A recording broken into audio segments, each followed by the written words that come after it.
There is a kind of power most people never discover, not because it is hidden from them, not because it belongs only to the rich, because it asks for something that goes against almost every instinct they have. It asks them to stay quiet when their ego wants to be seen. It asks them to stay still when pride wants to be rewarded. It asks them to protect what matters before the world has a chance to touch it. The most dangerous animal in the forest makes no sound. I want you to sit with that for a moment. The lion does not roar before it hunts. The hawk does not announce itself before it dives. The river does not ask permission before it cuts through stone. And after spending my whole life watching people build wealth, protect wealth, waste wealth, and lose wealth, I can tell you something that took me far too long to understand. Most of the real damage was not done by market crashes, not by bad timing, not even by bad investments. Most of the real damage was done with words, a careless sentence, a proud confession, a number spoken at the wrong dinner table, a plan shared before it was strong enough to survive the wind, a piece of financial truth released into the world before the person holding it understood what the world does to truth once it can use it. Your mouth may be the most expensive financial instrument you will ever own, not because speech is evil, because information is power, and power leaves you every time you hand it away without understanding the cost. Today, I want to show you 5 things that belong behind a door. 5 things that belong in silence. 5 things the wealthy learn to keep inside the vault. Not because secrecy is glamorous, but because protection is practical. And if you really understand these 5 things, you will never speak about money the same way again. It is October outside this window. I can hear rain on the glass, soft, steady, patient. The kind of rain that makes a house feel older and wiser than the people inside it. The oak leaves in the yard have turned the color of old copper, and the light has that late-year heaviness that always makes me think more clearly than summer ever did. I have sat in this same house on Farnham Street for longer than most of you have been alive. The wood of this desk still carries the dent from a coffee cup I set down many decades ago. I remember the morning because I had just made a decision that would change my life, and I had not told a single person about it. That was not an accident.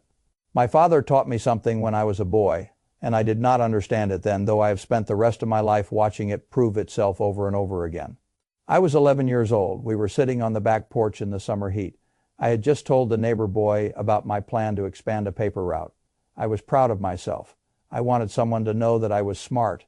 I wanted the feeling of being seen. My father waited until the boy went home. Then he looked at me and said, "Son, a vault doesn't have windows." That sentence was too big for me then. It is not too big for me now, because a vault is not built to keep the world out. A vault is built to keep what matters from being exposed to pressure, friction, jealousy, manipulation, and the slow, invisible erosion that starts the moment other people know what is inside.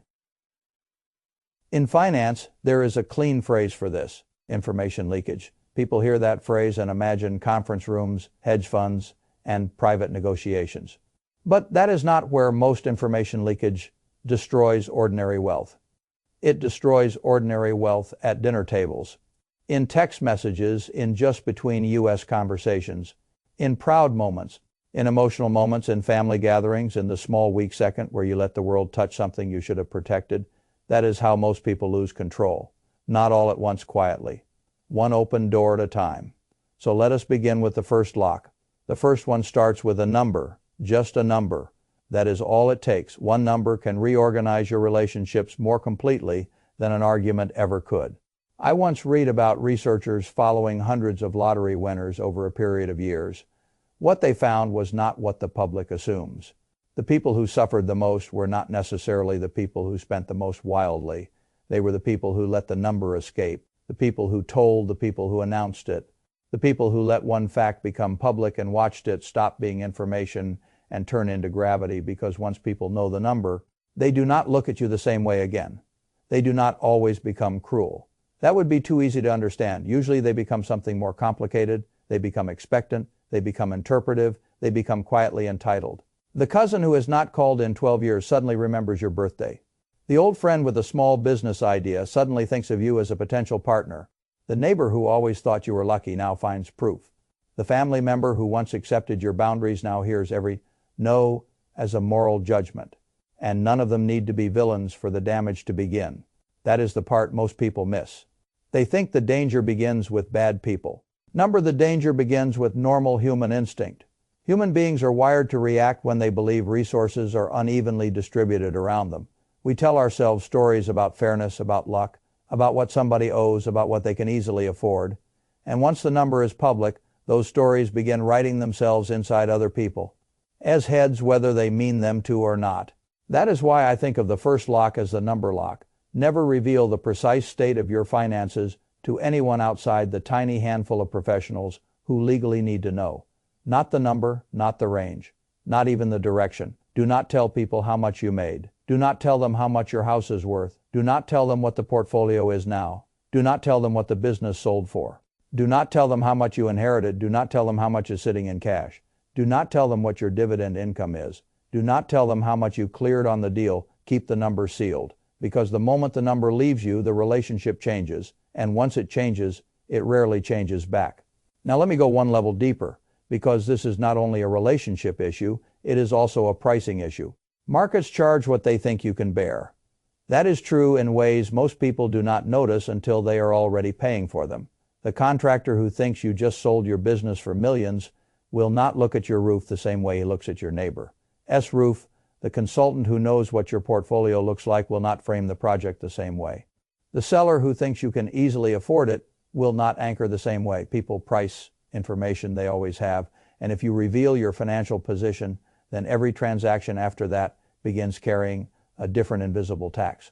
Not because everybody is running a scam, because people respond to incentives. That is what markets do. That is what human beings do. That is why I have lived in the same house for decades. That is why I drive ordinary cars.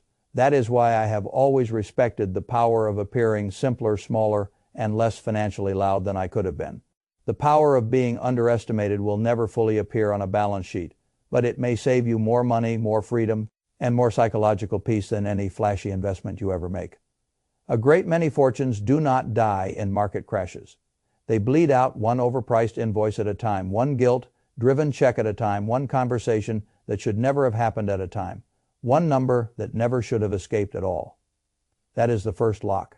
Now let us go to the second one, because this one destroys people long before the money is even made. And the cruel thing is that it usually feels like the opposite of a mistake. You get an idea, a real idea, the kind that wakes you up, the kind that makes the future suddenly feel visible.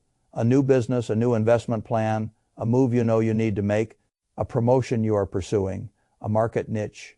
You have discovered a strategy that could matter. And what do most people do? They tell someone, they tell a friend, they tell a coworker, they tell the family over dinner. They make the mistake of converting a living possibility into conversation before it has roots. And what happens next is one of the most reliable little tragedies in human behavior. They get praise, that S brilliant, that S huge, you were going to crush it. And after they receive that little burst of validation, something changes, the urgency cools, the hunger softens. The fire is not gone, but it is weaker. Why? Because the brain is stupid in exactly this way.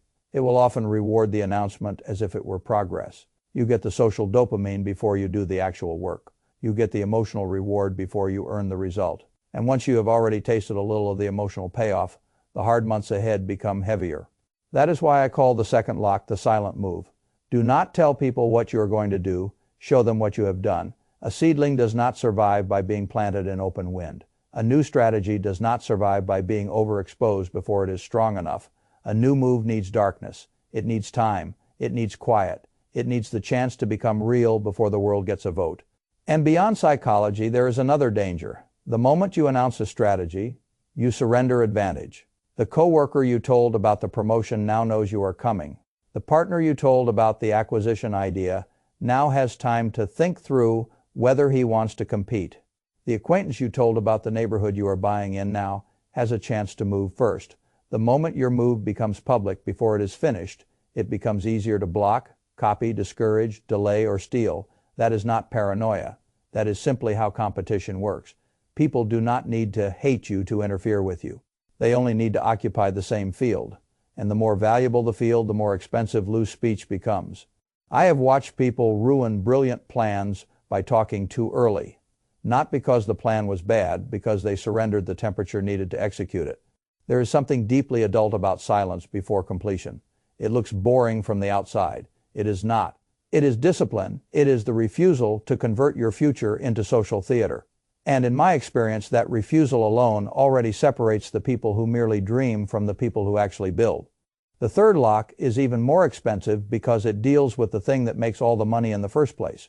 Your edge, your particular knowledge, your unusual method, your niche understanding, your small, quiet, unfair advantage. I call this the edge vault, and it may be the most perishable asset you own.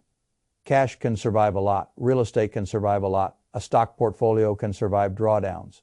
But an edge can disappear in one conversation, one explanation, one public post, one course, one here, is exactly what I do. Moment. People underestimate how quickly advantage dies once it becomes common knowledge. There is a reason the recipe in Atlanta is guarded the way it is. There is a reason truly valuable systems are compartmentalized. There is a reason people who have found something real often become less talkative, not more. Because the moat is not the factory, the moat is the formula. The moat is not the visible structure. The moat is the invisible knowledge. And once the invisible knowledge becomes widely available, the moat shrinks. That is the law. The moment everyone knows where the $20 bill is lying on the sidewalk, it is already gone. And that is why I laugh every time I see someone find a real edge and then immediately monetize the explanation of it instead of the edge itself. They find something that works. A niche, a timing pattern, a sourcing advantage, a relationship map, a negotiation framework, a distribution loophole, something real. And then they package it, sell it, post it, teach it, broadcast it, and they wonder why it stops working. It stops working because you told the world you created your own competition. You converted alpha into beta.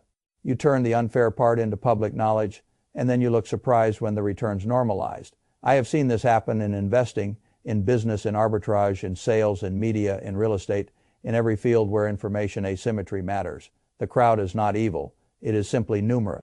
And anything numerous tends to compress advantage the moment it arrives. That is why I think of your edge as something that should remain largely uninterpreted to the outside world. Let people think you got lucky. Let them think you were in the right place at the right time.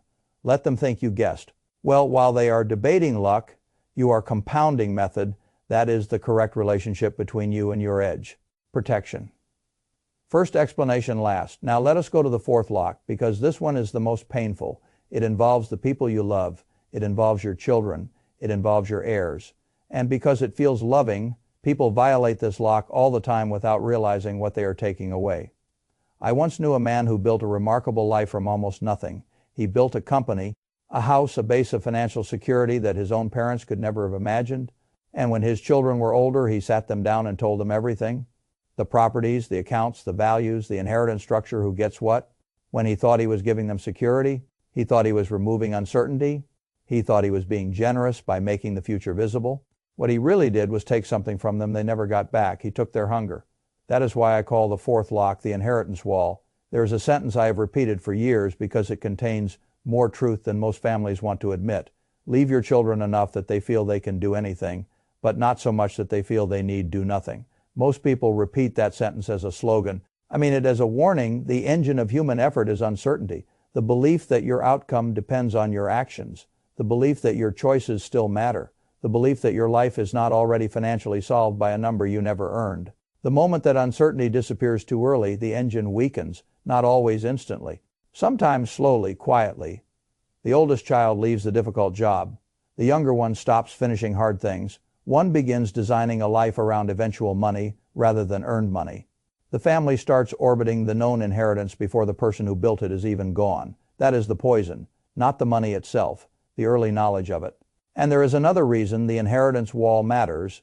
The moment people know what is coming, family relationships start reorganizing around expectation.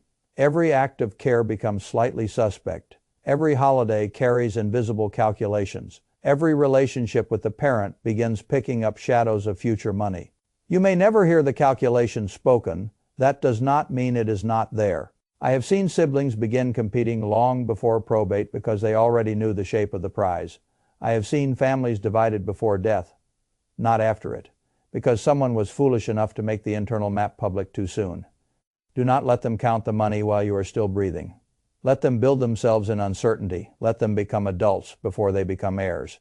The struggle that knowledge would have removed may be exactly the thing that gives them character strong enough to handle whatever they receive later. And character is the only inheritance no tax authority can touch. That is why the inheritance wall matters. It is not about deception. It is about timing. It is about protecting the development of the people you love from information. They are not strong enough to receive well. The fifth lock may be the strangest one because it is not about protecting the money directly. It is about protecting what happens to you when you do good things. I call it the invisible deed. We live in an age that turns everything into performance, especially generosity, especially kindness, especially sacrifice. A person gives $10 and posts about it. A person helps someone and mentions it 3 times. A person makes a private sacrifice and then needs public recognition to complete the emotional circuit. And because the world now rewards display, people gradually forget that silent goodness has a different quality from displayed goodness. When you do something generous and tell no one it belongs entirely to you, when you do something generous and immediately seek applause, you have exchanged a piece of the act for social validation. That is the trade. Most people do not calculate the cost of that trade because the applause feels warm in the moment. But over time it does something dangerous. It trains you to live by the outer scorecard. What do they think of me? Did they notice? Was it appreciated? Was the sacrifice seen? Was the generosity acknowledged? My father called this the inner scorecard and the outer scorecard. The outer scorecard is the world's opinion. The inner scorecard is what you know to be true. And the people who live by the outer scorecard are exhausting. They are never full. Every act needs witness. Every sacrifice needs narration. Every struggle needs translation. Every good deed needs a receipt. And once you are trapped in that cycle, you become easier to manipulate, easier to flatter, easier to push, easier to use, because now the world knows exactly what to offer you attention. Recognition, approval, that is cheap currency. And people spend it freely when they want leverage over you. That is why I think invisible good is so powerful. Not because it makes you morally superior, because it makes you less dependent. When you do the good thing and lock the door behind it, you build something inside yourself the world cannot negotiate with. You build what I think of as spiritual equity, the kind that does not sit on a balance sheet, the kind that cannot be diluted, the kind that cannot be taxed, borrowed against, or attached in a lawsuit, the kind that remains yours because you never sold it for applause. And there's another practical point here too. The moment you show the world where you are vulnerable, where you are soft, where you are trying to be seen as good, you hand people a map. And the world rarely responds to vulnerability with pure kindness. Often it responds with leverage. That is why the invisible deed belongs inside the vault. Do the good thing. Tell no one. Let it strengthen you in private. That is worth more than the performance version ever will be. So now let us come back to the full shape of this. 5 locks, 5 decisions, 5 forms of silence. The number lock, because the moment they know the number, the relationship changes. The silent move, because early praise is often paid for with later weakness. The edge vault, because advantage shared is usually advantage surrendered. The inheritance wall, because what your children do not know may build them more than what they do. The invisible deed, because the good you keep private is the only good that remains fully yours. I have watched the loud people in every room I have ever entered. They are always working hard. They are working hard to be recognized, to be admired, to be believed, to be envied, to be understood as successful. The quiet people are different. The quiet people already know what they have built. They do not need witnesses. They do not need confirmation. They do not need to explain their worth into existence. That is power. Real power does not usually announce itself. It just keeps building. The rain is still falling outside this window. The old house is still old. The leaves are still turning. And after all these years, if you ask me what I have really learned about protecting wealth, I think I would come back to the same basic idea my father gave me when I was too young to understand it. A vault does not have windows, and now I would add something else. The vault is not what keeps the world out. The vault is what keeps you in. It keeps your discipline in. It keeps your edge in. It keeps your future in. It keeps your family from rearranging itself too early around numbers. It keeps your hunger from dissolving in conversation. It keeps your kindness from being sold for applause. It keeps your power from leaking away through speech. That is what the vault really does. It protects what is difficult to rebuild. So build it carefully, one lock at a time, one sealed door at a time. Let your results speak. Let your work speak. Let your life speak. But do not confuse speaking with showing, and do not confuse being seen with being strong. Most of the real wealth in this world is not loud. Most of the real security in this world is not visible. Most of the people who have built something worth respecting are far quieter than the world expects them to be. That is not fear. That is not social awkwardness. That is not coldness. It is protection. It is design. It is the mature understanding that what is exposed gets touched, and what gets touched too much eventually weakens. So if something in this conversation stays with you, let it be this. You do not have to announce what matters. You only have to protect it. And if you can learn that before the world teaches it to you the expensive way, then you will avoid a kind of damage most people never even realize they are taking. Keep the vault sealed. The world will know what you built soon enough.